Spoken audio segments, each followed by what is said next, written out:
Welcome to our channel. Today we how to uninstall Square apps from your no-code booking system. Quick tutorial step by step clearly. To uninstall Square apps from your no-code booking system, start by accessing the dashboard of your booking platform. Log in with your credentials.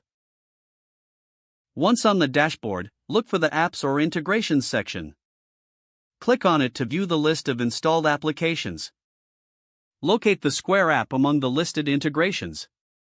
Next to the Square app, you should see an option to manage your settings. Click on that option to proceed. In the Settings menu, look for an option labeled Uninstall or Remove. Click the Uninstall button. A confirmation prompt may appear on the screen.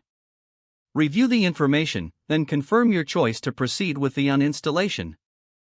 Wait for the process to complete. Once uninstalled, verify that the Square app is no longer listed in your integrations. If necessary, refresh the page to ensure the changes have taken effect.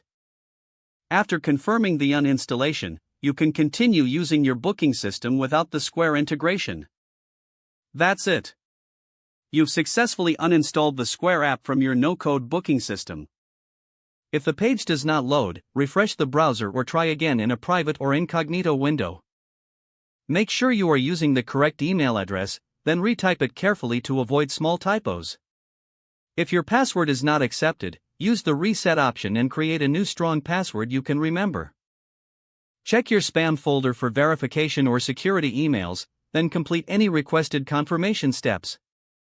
Enable two-factor authentication if available to improve account security and reduce unauthorized. After signing in, review your profile details so your contact information and settings are accurate and current. If you see an error message, note it down and try again after restarting your device and internet connection. Log out when you finish, especially on shared devices, to keep your account and payment information secure. If the page does not load, refresh the browser or try again in a private or incognito window. Make sure you are using the correct email address, then retype it carefully to avoid small typos.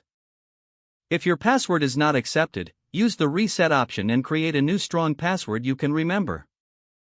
Check your spam folder for verification or security emails, then complete any requested confirmation steps. Enable two-factor authentication if available to improve account security and reduce unauthorized access risk. Don't forget to like this video and subscribe to our channel for more step-by-step tech guides.